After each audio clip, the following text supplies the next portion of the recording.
Hello and welcome. मैं हूं प्रियंका संभव और मनी 9 पर आप देख रहे हैं मनी सेंट्रल, जिसमें मेरे साथ जुड़ते हैं मेरे सहयोगी प्रवीण शर्मा। हेलो प्रवीण, आज का दिन भी काफी हैपनिंग रहा है। सुबह बाजार एकदम गिर रहे थे, फिर उठे, लेकिन इसके अलावा भी बहुत सारा एक्शन आज रहा है। बिल्कुल, एक तो ग्रोथ को लेके है कि सरकार किस तरह से अब ग्रोथ के इंजन में जान फूंकने के लिए और स्टेप उठा सकती है। एक बड़ी चीज़ ये है, एक इनकम टैक्स बिल को लेके क्या होने वाला है, उसका मार्केट पे आज कैसे इम्पैक्ट पड़ा है, ये बात है। और एक और बड़ी कहानी है, वो है एसआईपी की। एसआईपी के कुछ नंबर जो आए हैं वो बहुत चौंकाने वाले हैं और वहाँ डिस्कस करना, उसको समझना हमारे लिए और दर्शकों के लिए, दोनों के लिए बहुत महत्वपूर्ण है। बिल्कुल, तो 3 फैक्टर्स जो अभी प्रवीण ने समराइज किए, इन पर फोकस रहने वाला है। ग्रोथ को लेकर सरकार अब किस एक्शन मोड में नजर आने वाली है, नया इनकम टैक्स कानून, इसमें क्या खास बातें होंगी, कुछ डिटेल्स आ चुकी हैं, इनको हम डिस्कस करने वाले हैं।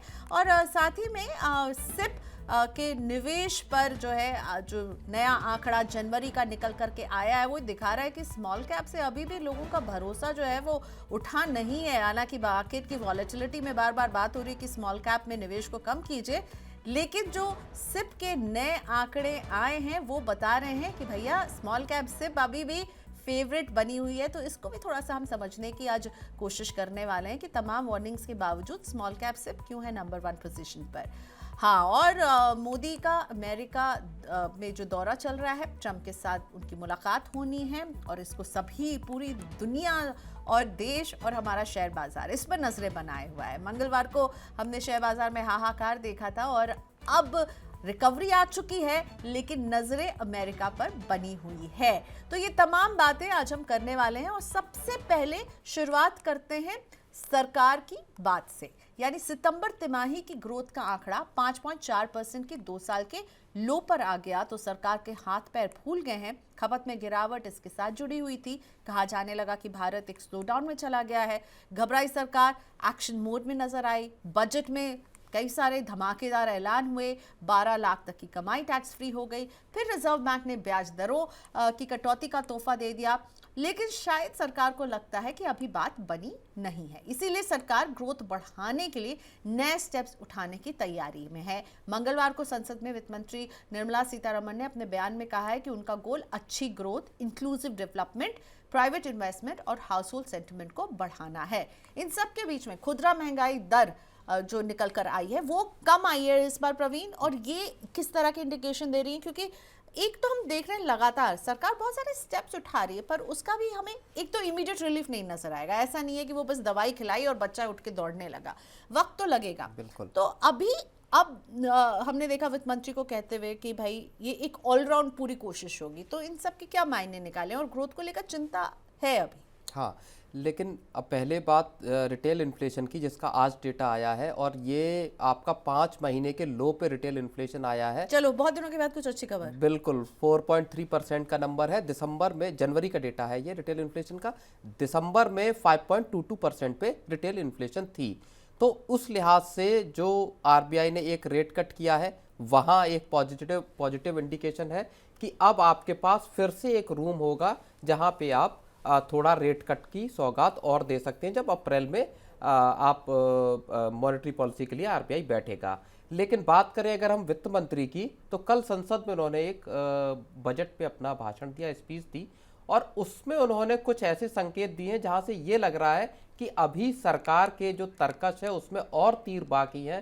सरकार ग्रोथ को लेके कुछ और ऐलान कर सकती है। एक मसला उन्होंने जो डिस्कस किया वहां पे प्रियंका, वो उन्होंने बात की कि कैपिटल एक्सपेंडिचर को लेके जो सवाल उठ रहे थे कि क्या सरकार इसमें नीचे आ रही है, उस मोर्चे पे उन्होंने संकेत दिया कि नहीं, सरकार इस पे नीचे नहीं आ रही।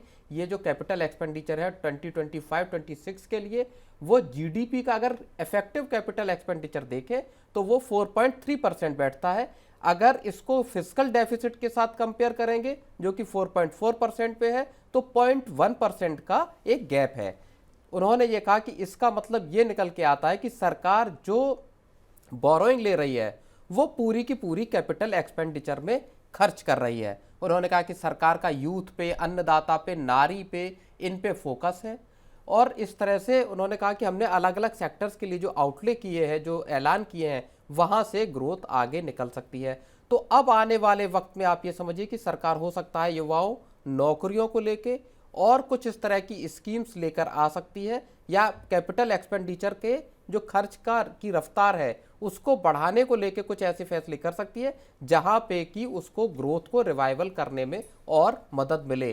तो ये एक बड़ी चीज है जहां सरकार अपने बजट में 12 लाख का जो टैक्स फ्री करने का ऐलान था उससे कहीं आगे बढ़कर अब, और एक और उन्होंने वित्त मंत्री ने बड़ी बात कही है, उन्होंने ये कहा है कि भारत की जो ग्रोथ है वो फिर से रिबाउंड करने की स्थिति में पहुंच गई है। जो 5.4% का झटका लगा था उसके बाद से अब फिर से हम रिकवरी के मोड में हैं। तेजी से दुनिया की सबसे जो बड़ी और सबसे तेज रफ्तार से ग्रोथ करने वाली इकॉनमीज है उसमें भारत बनने वाला है। तो कुछ उन्होंने बड़े संकेत दिए हैं और आने वाले वक्त में हो सकता है सरकार कुछ और स्टेप्स उठाते हुए दिखाई दे। और इसकी एक और वजह भी है कि सरकार ये वाली बजट के बाहर कई बड़े स्टेप्स उठाती है, चाहे 8वां वेतन आयोग हो जहां जिसका ऐलान बजट से ठीक पहले किया गया। तो सरकार हो सकता है कुछ बड़े ऐलान आने वाले कुछ महीनों में करती हुई नजर आए। इन सब के बीच में रिटेल इन्फ्लेशन का कम होना, ये भी एक अच्छी खबर है, अच्छे संकेत है। 4.31 पर आ गई है रिटेल इन्फ्लेशन, और ये अच्छी खबर है बिल्कुल। और उसकी बड़ी वजह है कि फूड इन्फ्लेशन डाउन हुआ है। फूड इन्फ्लेशन सबसे ज़्यादा सिरदर्द रहा है सरकार का, चाहे पल्सेस हो, चाहे वेजिटेबल्स हो, चाहे दूसरे एडिबल आइटम्स हो, वहाँ पे सरकार का सिरदर्द रहा है। आरबीआई के लिए भी अगर वो कम हुआ है, हालांकि उसकी एक वजह यह भी है कि जब सर्दियों का सीजन होता है तो जो वेजिटेबल्स हैं उनकी सप्लाई बढ़ती है, नई क्रॉप आती है, और वहाँ पे हमेशा सर्दियों के सीजन में दिसंबर, जनवरी, फरवरी में फूड इन्फ्लेशन हमेशा डाउन रहता है। ऐसे ट्रेंड देखे गए हैं। लेकिन दिसंबर के मुकाबले जनवरी में जब 4.3% की इन्फ्लेशन दिखाई दे रही है तो ये संकेत दे रहा है कि आने वाले वक्त में सरकार महंगाई के कंट्रोल को लेके थोड़ा, उसके पास एक तो स्कोप बचेगा, लेग रूम रहेगा, और आरबीआई के पास भी इस बात की सुविधा रहेगी कि वो अगला 4.25% रेट कट कर पाए।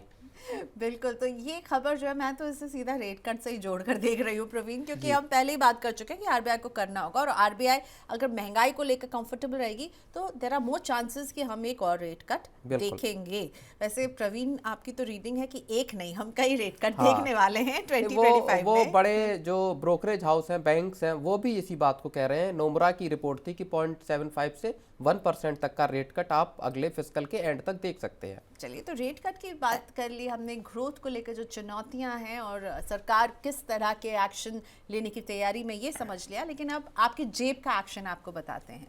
अगर आप निवेश करते हैं और म्यूचुअल फंड में सिप करते हैं तो जनवरी में निवेश के क्या ट्रेंड रहे ये हम आपको बताते हैं।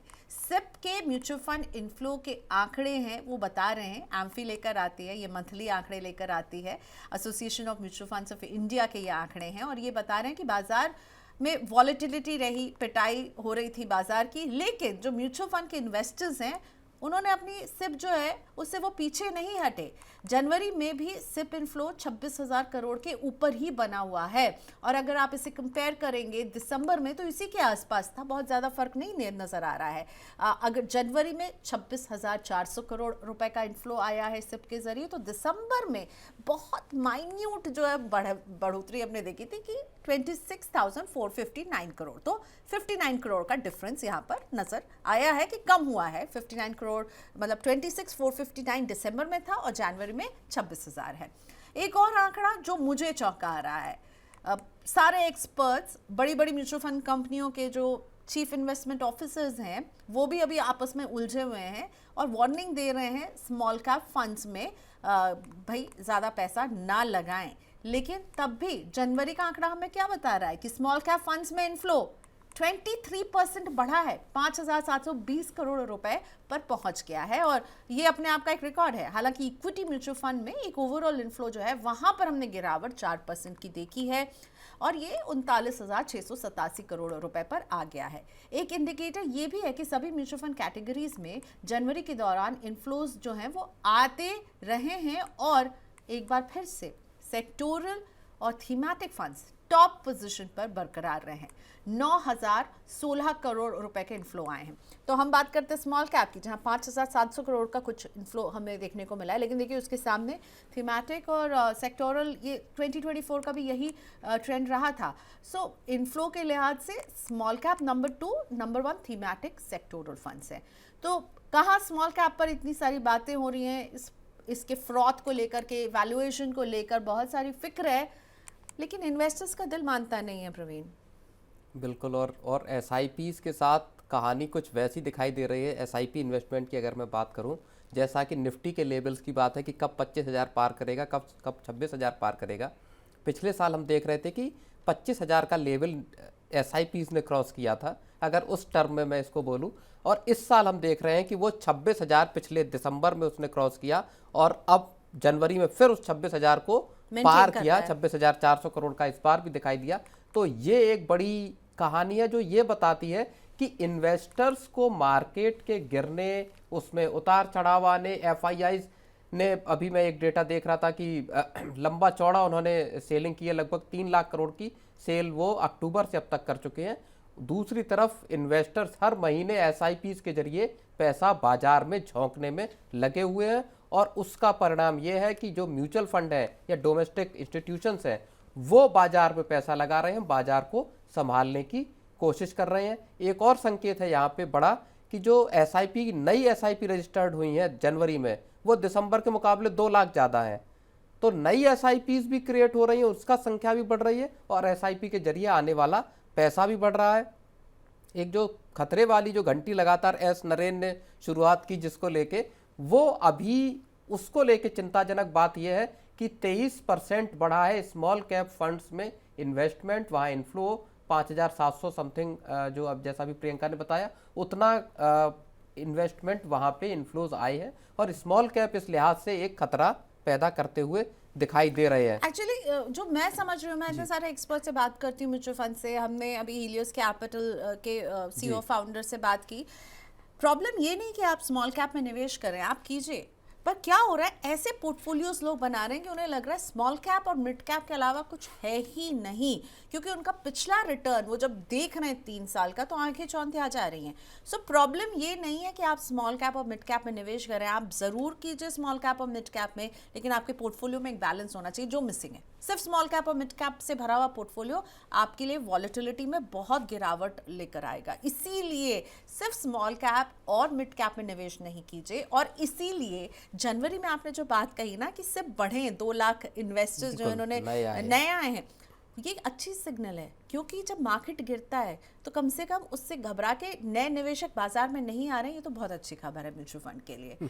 लेकिन यही है, वार्निंग यही है, स्मॉल कैप और मिड कैप से भागना नहीं है, आपके पोर्टफोलियो में होना चाहिए, पर इतना होना चाहिए कि उसे बैलेंस आउट करने के लिए आपने उसको एक डाइवर्सिफाइड पोर्टफोलियो बनाया हो, आपने उसमें थोड़ा लार्ज कैप रखा हो, थोड़ा फ्लेक्सी कैप रखा हो, इंडेक्स फंड हो, तो एक बैलेंस पोर्टफोलियो बनाने की कोशिश होनी चाहिए। लेकिन यहाँ प्रियंका मेरा एक सवाल है कि आखिर हम जो इन्वेस्टर्स हैं, अगर उनके हम बिहेवियर की बात करें, तो ऐसा क्यों है कि जहाँ वार्निंग नज़र आ रही है, जहाँ इतना खतरे के संकेत बड़े बड़े जो दिग्गज हैं वो दे रहे हैं, उसके बावजूद लोग स्मॉल कैप जैसे, उसमें क्या ग्रीड ज़्यादा है, ऐसा दिखाई देता है क्या? पैसा सबको अच्छा लगता है, सबको लगता है कि वो अगर 5,000 लगा रहे हैं और उसमें वो 8,000 रुपए उनको जो है बन जाएंगे, तो क्यों नहीं। फिर कंपनियां भी तो आपको वो पास्ट रिटर्न्स जो दिखा रही हैं वो देख करके आप बहुत अट्रैक्टेड हो जाते हैं, लगता है वहीं पर ग्रोथ है। लार्ज कैप कितना बड़े डबल डिजिट ग्रोथ हमने देखी है 2024 में, ठीक है,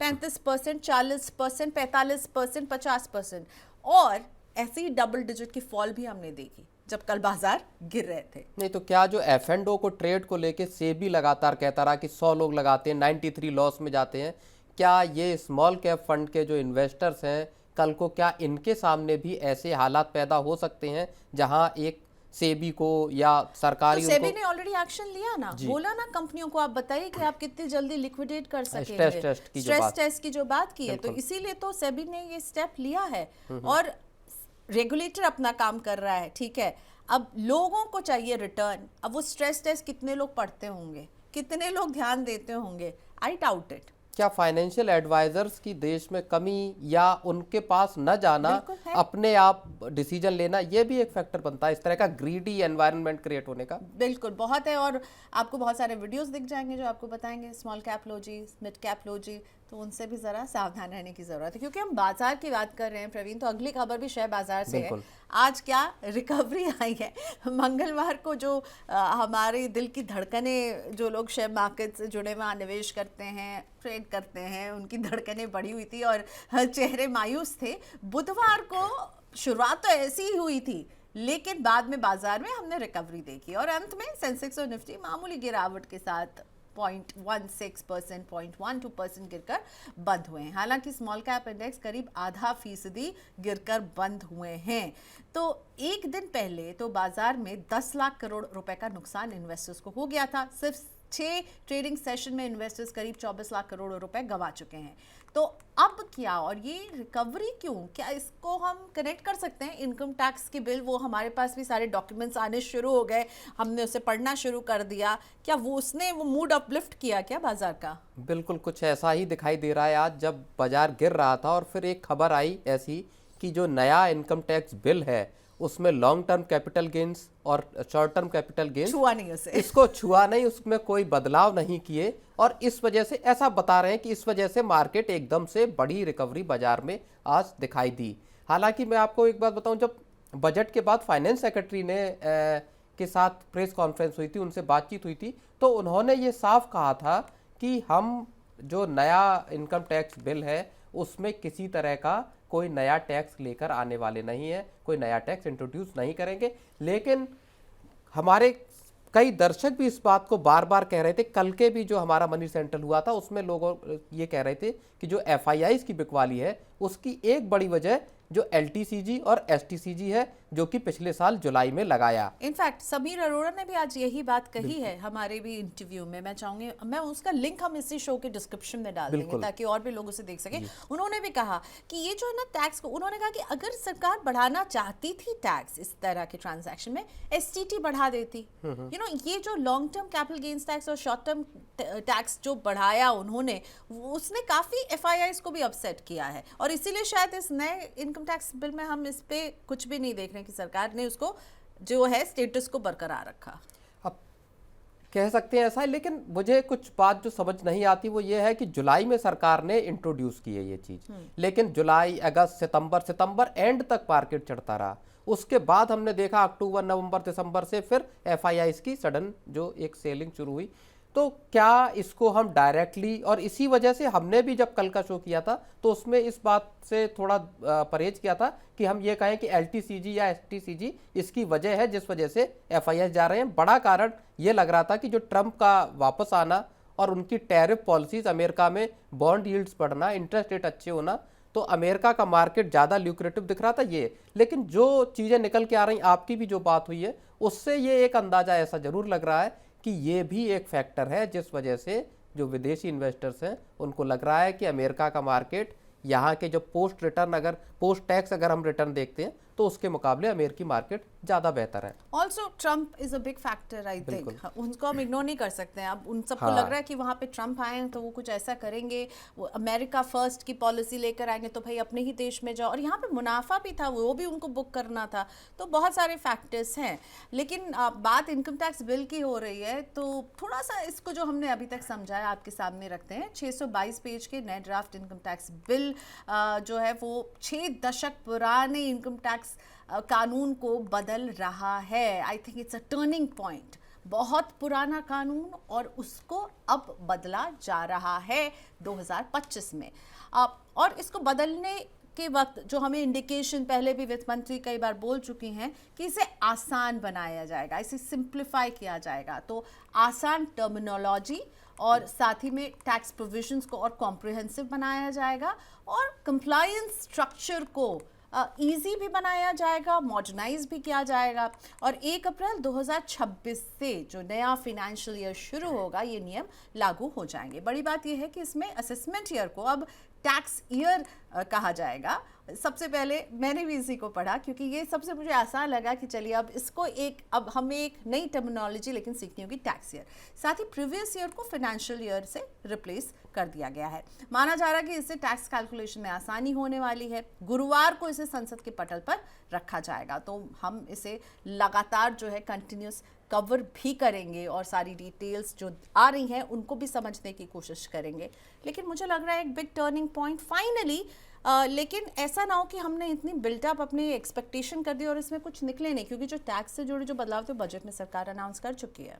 बिल्कुल, अब देखना होगा कि जो ड्राफ्ट बिल है उसके बाद किस तरह का निकलता है। क्या वाकई जो सरकार का पर्पस है, जो कह रहे हैं कि आसान बनाना है, कंप्लायंस का जो बर्डन है उसको कम करना है, ईज लेके आना है, पूरा जो इनकम टैक्स का जो सेटअप है वहाँ पे आम लोगों को आसानी हो, जो डिस्प्यूट्स हैं। हालांकि पीछे के अगर आप वक्त में देखेंगे, चाहे इनकम टैक्स का जो पूरा प्लेटफॉर्म है, जो साइट है, उसको चेंज करने की बात हो, बिल्कुल नई वेबसाइट लेके आने की बात हो, या बाकी दूसरे उपाय हो, विवाद से विश्वास हो, सरकार ने इनकम टैक्स का जो पूरा स्ट्रक्चर है उसकी ओवरहॉलिंग की लगातार कोशिशें की है। पिछले 5-6 साल में हमने इस चीज़ को होते हुए देखा है।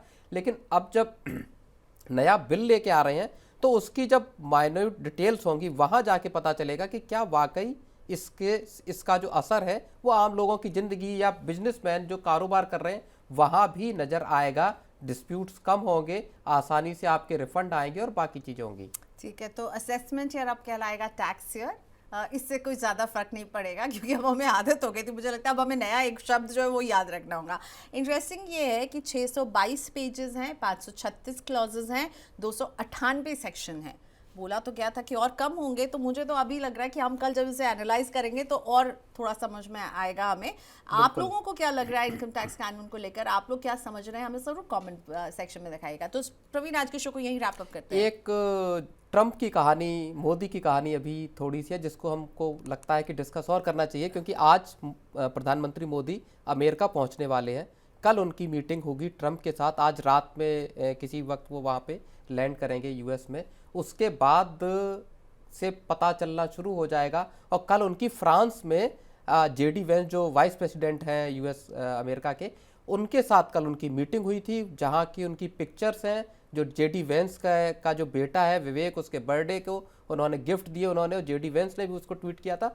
वो चीज़ें जो एक सॉफ्ट डिप्लोमेसी के साथ प्रधानमंत्री मोदी यूएस पहुंच रहे हैं, वहां हमारी नज़रें जरूर होंगी और हम देखेंगे कि किस तरह से सरकार रियायतों का पिटारा लेके क्या अमेरिका पहुंचती है, वहां पे क्या कुछ ऐसी सौगातें अमेरिका को देगी टैरिफ के एंड पे, और क्या बदले में यूएस भारत को जो रेसिप्रोकल टैरिफ का जो एक जो धमकी है, एक जो खतरा है, उससे क्या भारत बच पाने में कामयाब होगा। ट्रंप के जिक्र के बिना मनी सेंट्रल कैसे खत्म हो सकता था। बिल्कुल, वो इस वक्त भारत के बाजार के लिए, भारत के कारोबार के लिए, हमारे ओवरऑल जो पूरा इकोनॉमिक सेटअप है वहां पे इस वक्त ट्रंप का कार्ड जो है वो बड़ा कार्ड है। ओके, सो कल बैठक कल ही होगी क्या बैठक? 13 तारीख को होगी, लेकिन कल रात में होगी। हमारे अगर समय के हिसाब से देखें तो कल रात में 9-10 कोई भी वक्त ऐसा हो सकता है जब प्रधानमंत्री मोदी और प्रेसिडेंट ट्रंप की बैठक हो। तो वैलेंटाइंस डे के दिन पता चलेगा कि उन्होंने भारत का दिल तोड़ा या फिर जोड़ा। चलिए प्रवीण, आज के शो में इजाजत लेते हैं अपने दर्शकों से। थैंक यू सो मच हमारे साथ जुड़ने के लिए। मनी 9 देखते रहिए और इसी तरह की खबरें हम आपके लिए लाते रहेंगे। आपकी जेब से जुड़ी हुई खबरें, इकोनॉमी से जुड़ी हुई खबरें, सरकार की पॉलिसी से जुड़ी हुई खबरें। तो मनी 9 के साथ जुड़े रहिएगा। आज के लिए इतना ही, नमस्कार।